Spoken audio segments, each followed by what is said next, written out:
Good morning, it's Tylo and Eeloo time, where we're doing many other things but going to Tylo or Eeloo, but eventually we will, hopefully, with big fast rockets. Yes. Last episode, today's episode 20. Last episode, everything exploded. We were starting the beginnings of a nice carbonite refinery next to the runway. Boom, explosions. We sent Grisewolf. No, we sent Bob. Grisewolf's already dead. We sent Bob to the moon. He got stranded. We're gonna send a rescue mission, but we first need miniaturization for small docking ports, because apparently the big ones are too big. Then more disaster happened. Between the episodes, I tried to do something sneaky. So we're building here a surprise. That will be a surprise. For the surprise, I required Kerbals. So I went into the astronaut bit, that's not here, and started getting Kerbals. But oh god, in the new version, they cost money, so all the funds are gone. But we've got Jenna Kerman and Rodgar and Hutnand and Lamald. They're all ready to go. Which is great and all, but we don't really have missions to send them on. I'm going to redo the airplane, the Harvester 2, except with some tweaks. Now it will be the Harvester 3.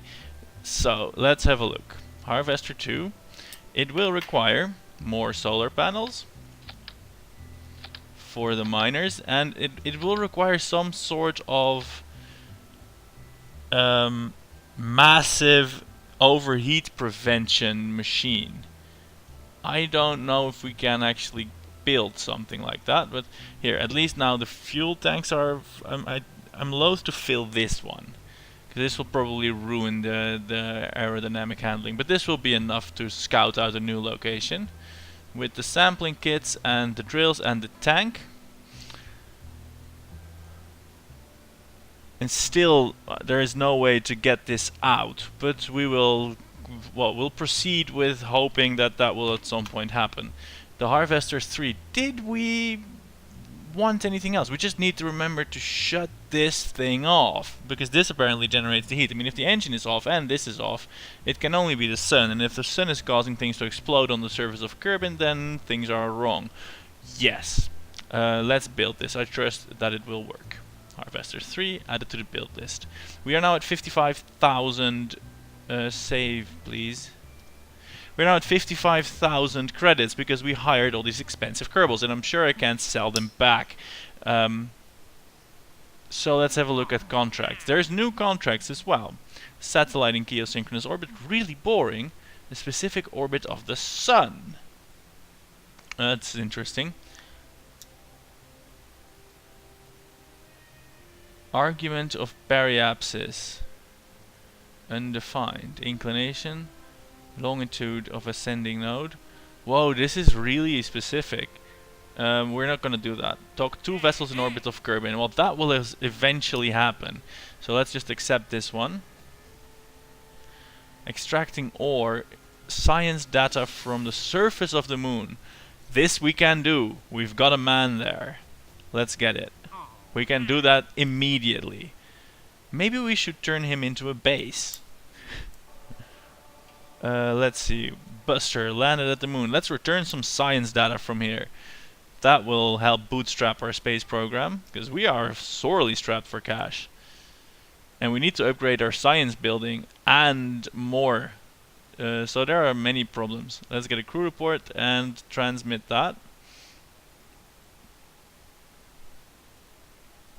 I think this does it. Yes, this does it.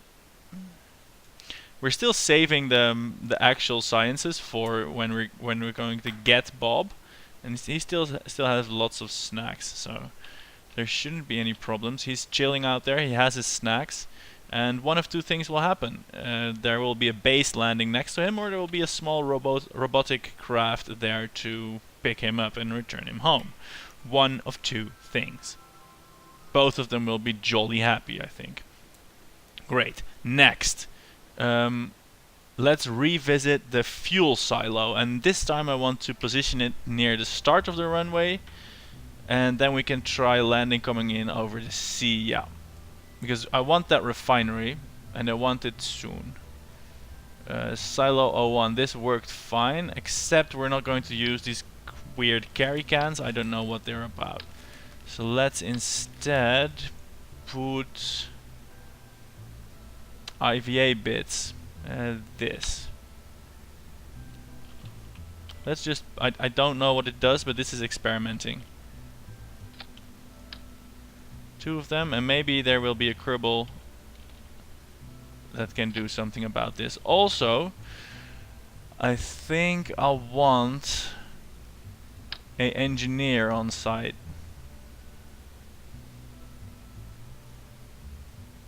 But we're not going to put him over here. We'll give him a dedicated engineering shack, like a base module or something. Actually, that may not be a bad idea. We'll put the silo and then we'll make a base model, a base thing that can distribute. Maybe that will work. Anyway, let's first build this, and let me finish my thought. I was thinking to build a mock-up outpost colony base, like right next to the runway. Maybe the resource management of that will work, because I don't know how that works. We could try that once we have money. We have money now from the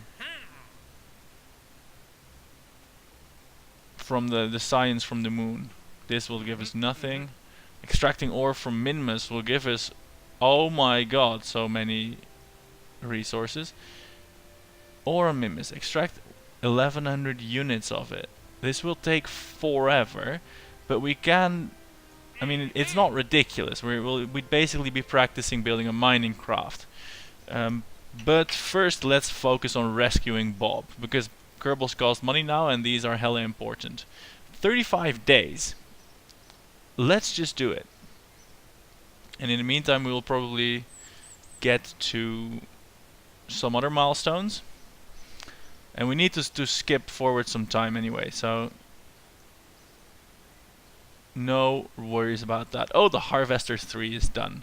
I want to take that out for a little bit of a flight, because, well, that's the start of many good things. What we'll do is we'll fly around, make a circuit over the ocean.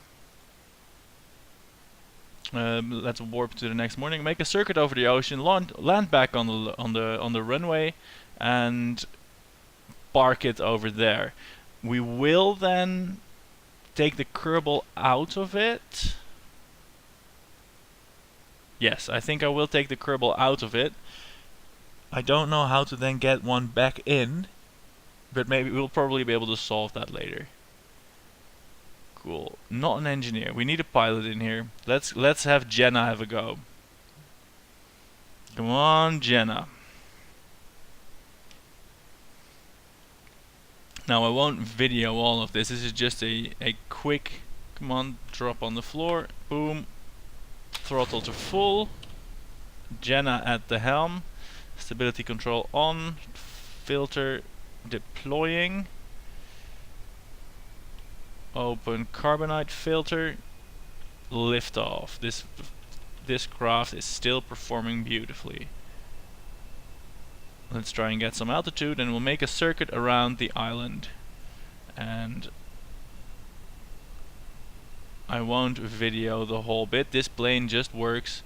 It will generate small amounts of carbonite, which we will use in our experimental refinery. So I will cut out the video and I will restart it when we're around the island or something like that. See you. And here we are, circling around the rock in the water here. Well, nothing spectacular has happened. We've got 0.35 units of carbonite. I don't dare try and land on this rock. We're going pretty fast though. I mean, this little airplane is doing, well, not anymore, but it was near enough Mach 1, which isn't bad for a single-engined resource gobbling experimental plane. What I did do in the meantime is I turned on the temperature gauges to try and see which bits were causing the overheating. And I think the int flux means if the part is if the part is actually producing heat itself. And the other fluxes, like conductive, convective and radiative, that are the parts being cooled or heated through these means. So conductive flux of more than 0 means it's being heated through conduction, slightly here. But it's not producing any heat itself, and this is the mini drill. I mean, the air intake isn't producing any heat, but it's being conducted upon. The engine, though, is producing quite a bit of heat, and is conducting most of it away. Everything now is on, which leads me to wonder what ever caused this to explode. Or possibly it wasn't the plane that exploded, but the silo. And in that case we have to be really careful with that silo. Anyway, that's the musings for now. This plane appears to be doing really just fine temperature wise, so there's no worrying about that.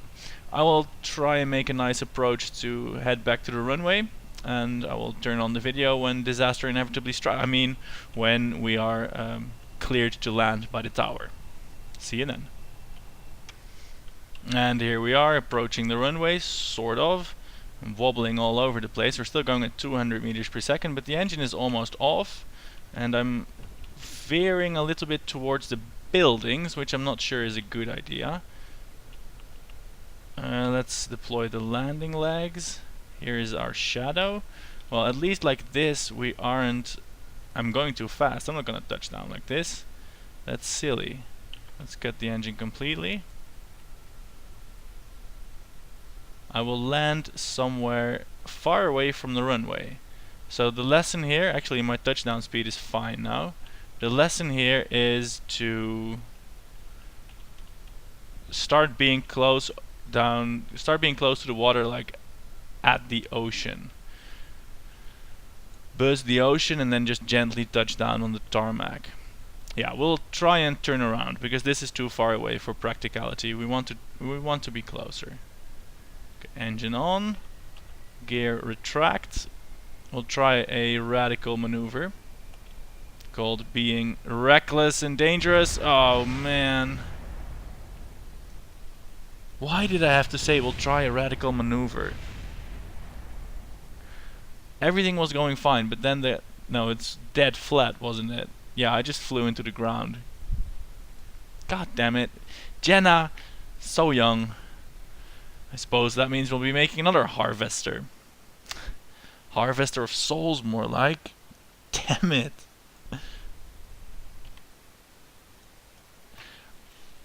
I'm my own worst enemy. I think, no, this landing is too far away. Let's immediately take off, and once airborne, just turn around like it's a drifter car or something. No, no, no, that's not the way to do it. Fortunately, these planes are cheap. I don't really know why I want one, but I want to fool around with it. Alright, building another one. No, not a Harvester 2. Let's fix that. A Harvester 3 we need. Delete. Rush. Oh, you can... Oh, I don't know. Delete. Delete. Delete. Scrap. Yes. Harvester 3. Because in my mind we'll be using planes to do visual surveys. Hey, I didn't even try that. Yeah, we're gonna make this, and we'll try and do a visual survey with it once it's done. How's that? I think that's good. We'll have a goal, a mission, and a thing to do. But for now, it's bye-bye plane. The surprise is almost done. The technology is not. We'll be getting to the surprise first, and I'll launch the surprise, and that will be the end of the episode. And I hope it goes well, because it never went well in the simulations. But I did change a thing or two. Yes, no lies. Cool. Let's roll that out.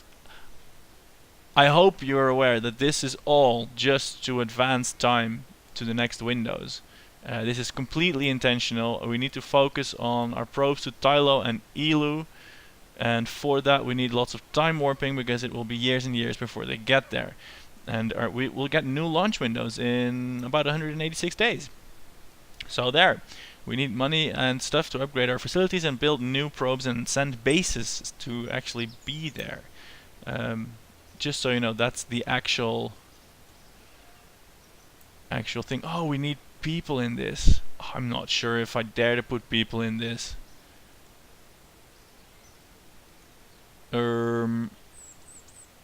Let's add scientists. Rodgar. And an engineer. Lemald. I have a frighteningly low amount of Kerbals. Things could go wrong. In fact, things are going wrong for about 10 episodes already. But let's hope that Lamal and Roger fare better, and remind myself to start building operational escape systems so that our Kerbals don't die every mission. Anyway, the surprise is lifting off. And I'm gonna try and keep that as straight as possible, just so we don't have any surprises. Ha ha ha ha. I just thought of the fact that Kerbals cost about 130k to hire now. And that is a lot, and that's about an amount of money I don't have. So even though this rocket was actually surprisingly cheap, we're carrying about 3 grand worth of green goop, which makes it dangerous, more dangerous. This, by the way, is the debut flight of the skipper engine. Oh god, that wobble is not healthy. The debut of the skipper engine, which is fairly powerful, it just needed a little bit of SRB assistance to get through the thick bits of the atmosphere, but now that we're at 16, 17 kilometers, we're really starting to get some thrust out of this puppy. Less than I expected actually, 650 kilonewtons. I hope I'm not bombing my facilities, because as I was lamenting about money, I certainly don't have any to fix buildings. I'll remind you, this thing has had absolutely zero testing apart from will it not explode on the launch pad, and Lemald and Rodgar know this. They are also not pilots, and they are therefore mortified. And I sure as hell hope that this packs the Delta V to get into orbit, because it's definitely not going anywhere else. But I think it may. We're about halfway through the fuel and we're at 700 meters per second. That's just lying. We're at 680 and it's not increasing very fast. But most of the mass is of course the fuel, and things ought to improve from here on out. One thing is for sure, at least we didn't disintegrate during solid booster phase. That is well and done with. And once we reach space, I'm going to ditch the fairing. Actually, let's do so now. 1, 2, 3, ditch it. And this is the surprise. It's a modular orbital station with some things attached. And I'm sincerely hoping that it will get to orbit, because it looks cool and it has attachment points for many more things. Actually, does it? Oh, it has 1 attachment point. I wanted to put side attachment points, but I couldn't do it because then the fairing wouldn't fit and I didn't have the big fairing. So yeah, boo-hoo. But 1 attachment point should be plenty. Actually, it won't be able to get rid of this booster stage, but we'll deal with that later. We'll get like a big nuclear bomber and blow it out of the sky or something like that. You know, dealing with it. Now we'll have to see whether this gets to orbit or not. We're at 1400 meters per second. Actually, I think it will. We have a bit of fuel remaining and the acceleration is actually picking up.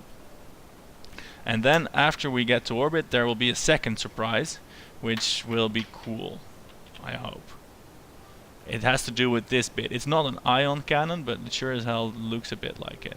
Looks like a big cannon, doesn't it? Anyway, making orbit 1900 meters per second. 150 kilometers of apoapsis. Let's actually resume our burn there. That will put our station at a nice, easy to reach altitude. Because we're going to be docking lots of stuff here. Because I don't know why, I think it's a glitch honestly, but these base parts are incredibly cheap. So even if we're strapped for cash, we can build We can build stuff fairly cheaply. Alright, let's turn around. Let's turn around, let's turn around, let's turn around. Around we go. I think the next step will be to add nuclear power reactors and everything we have. Just add everything. That's what we're gonna do. Alright, I think we're in orbit now. 166 by 176, that's really circular even. Let's see if we can spin it up and have this bit deorbit. No, we won't be able to do that. No, that's ridiculous. I was trying to spin it up and then turn on the engine and just have it go back to the planet. But I don't think that's gonna happen. Instead, we're just going to decouple and leave it there. Like good, God-fearing space litterers. We're gonna leave it there. One thing that may be a little problem is that this thing has no control whatsoever. No RCS, nothing. We do have a Pioneer module here. Transmit science, can we do so? No, we have the DTS thing. That doesn't transmit any science. We have 200 machinery. No, I don't want the build list now. I want the resources list. We have no recyclables. We have electric charge, about 10k. Oh, I don't think I put any electric charge generating stuff on there. Or actually we did, because it is, no, it's being consumed. Alright, that's the first order of business. Then we'll need to rechargeify this. And we'll need to start the greenhouse. Efficiency 37.8%. I reckon we need the greenhouse after all. Rename the vessel. Okay, what we have here as well, we have an OKS, the Orbital Colonization System, inflatable workspace. And this could be the pointy spearhead of a ship. For now it's a station, but this is going to go somewhere. Let's deploy this. Cool, now it's a bubble thing. I'm not sure if this is anything rather than, I don't know, aesthetics. And here is the big surprise. The advanced particle collector. Let's deploy that, and this is now of course a big carbonite weapon. Collector, I mean. This is just collecting every carbonite bit that we have. Let's try and see if we can get some carborundum. Nothing to collect. Carbonite, nothing to collect. Okay, that's a big failure then. We may have to move the station to a place where there is carbonite. Interstellar space? Interplanetary space? Maybe? At least it's not low orbit space. We will retract the collector then, because it is absolutely worthless to us, but it does look cool.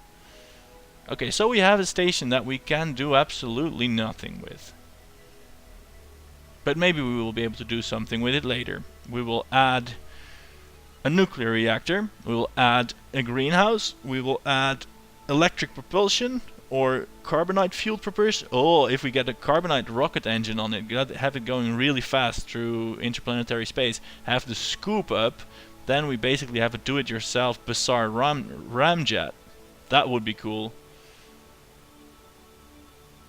Let's try and make that work. I don't think it will ever work, but the principle is just so cool. Right. So that was the surprise. I'm actually quite surprised that it went well.